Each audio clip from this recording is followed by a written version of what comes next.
Demi Allah saya katakan risalah lewat tayangan ini pada seluruh artis-artis yang ada di Indonesia, siapapun mereka. Ketika Anda tampil dilihat oleh orang pada umumnya, maka Anda membawa kebaikan, pahalanya untuk Anda ketika orang mengamalkan. Tapi ketika Anda bermain dalam sinetron, bermain dalam film, bermain dalam iklan, menampilkan ajakan-ajakan pada keburukan dengan tampil auratnya terbuka, segalanya yang buruk ditiru oleh orang, maka semua dosa itu Anda berperan di dalamnya. Anda berperan. Dan bayangkan berapa dosa Anda kumpulkan, tidak akan cukup ditebus dengan honor yang Anda dapatkan dari tayangan syuting yang telah Anda kerjakan. Demi Allah saya katakan, tobatlah Anda, mendekat kepada Allah, masih ada masa untuk berubah. Masih ada masa untuk berubah. Ya, dan Allah akan angkat derajat di hadapan Allah Subhanahu wa taala. Jangan takut kehilangan materi. Betapa banyak dulu saudara-saudari kita, artis-artis yang pada awal masanya hidup dalam keglamorannya, tiba-tiba bertobat, menggunakan hijabnya, ternyata tidak kehilangan jobnya. Bahkan Allah berikan dengan sangat terhormat, sangat terhormat. Masya Allah, muncul di tayangan yang baik-baik saja, ketemu orang baik-baik, honornya lebih halal lagi, segalanya terencana dengan baik dan mulia, dan hidupnya nyaman, nyaman gitu ya. Ayo, jadi kita semua, ya, jadilah artis akhirat nanti ya, semuanya, supaya dibanggakan di hadapan Allah, dipanggil, dan semua orang mengatakan, Masya Allah, Masya Allah. Baik. Kita hidup di masa penuh dengan fitnah, penuh dengan godaan, di mana muncul di televisi idola-idola yang diciptakan untuk merusak bangsa dan negara kita. Dulu mau ada Indonesia Idol, apalagi cari bakat itu, sampai sunsilk jilbab macam-macam. Nggak tahu lah Ana.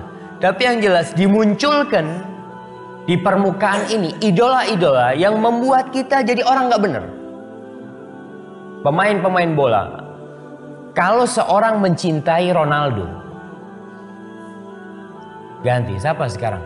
Ronaldo masih eksis. Iya. Oke, orang mencintai Ronaldo, kira-kira apa yang akan terjadi dengan diri dia? Meniru gaya dia. Gaya hidupnya, pakaiannya, rambutnya. Rambutnya Ronaldo model apa sekarang? Hah? Model gini.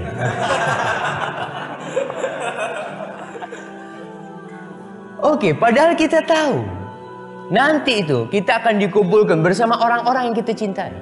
Kalau yang kita cintai Ronaldo, kira-kira kalau Ronaldo mati kafir nanti, di mana tempatnya Ronaldo?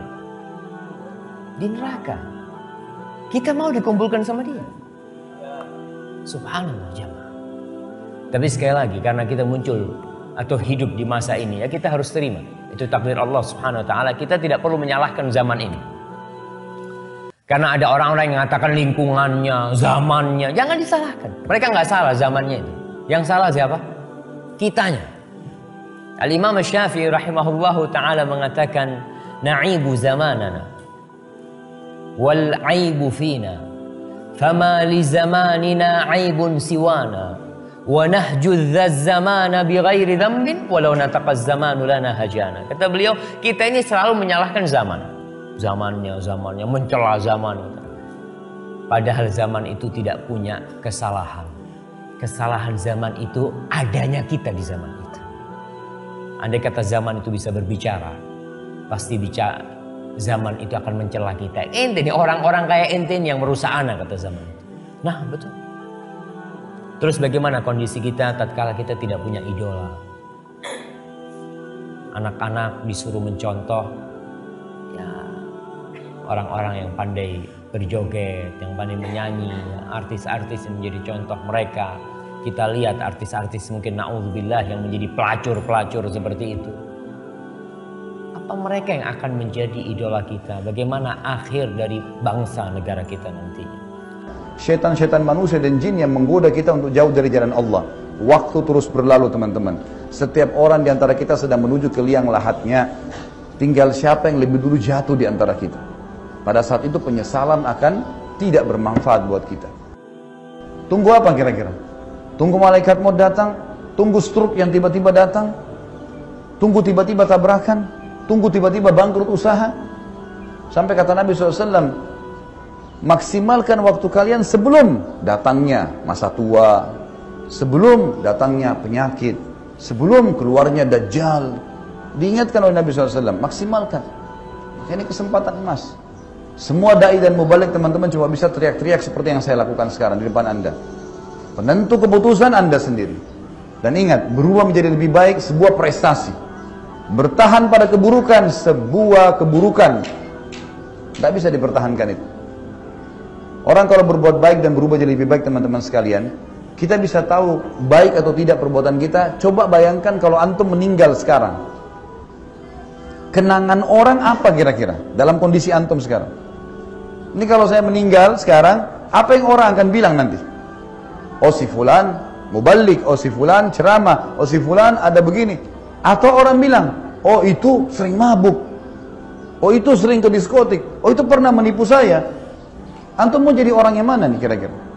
Menjadi orang yang dikenang kebaikan. Dan itu kita ukir dari sekarang, bukan diukir pada saat mati, gitu kan? Menjadi pelajaran bagi orang lain. Dan harus kita sendiri berubah. Allah yang maha pemurah tidak akan turunkan tangan dari langit mengubah kita menjadi baik atau memaksa kita ibadah. Harus kita bergerak sendiri. Semua syaitan, jin dan manusia jangan didengar lagi sekarang. Termasuk ada manusia syaitan ya. Allah menjelaskan minal jinnati wan nas. Manusia juga ada yang syaitan. Kamu alim ya, kamu berubah ya? Iya, jawab.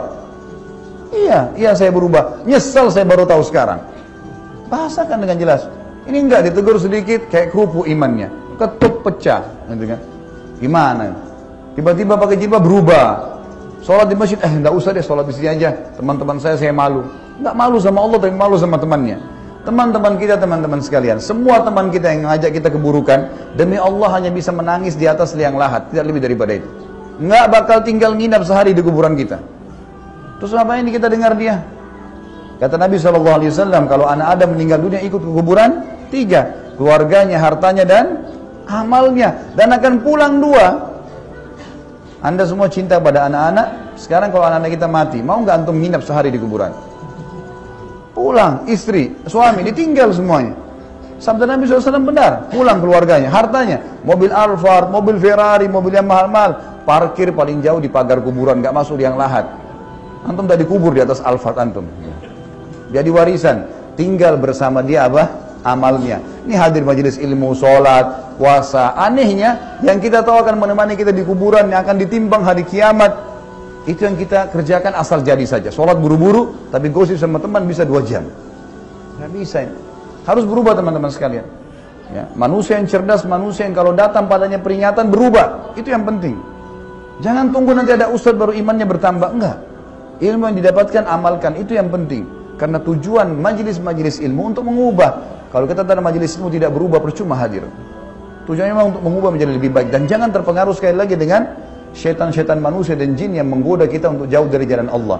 Waktu terus berlalu teman-teman. Setiap orang di antara kita sedang menuju ke liang lahatnya. Tinggal siapa yang lebih dulu jatuh di antara kita. Pada saat itu penyesalan akan tidak bermanfaat buat kita. Menyesal teman-teman sekalian. Makanya harus hati-hati, ambil pelajaran dan maksimalkan diri untuk beribadah kepada Allah Subhanahu wa taala.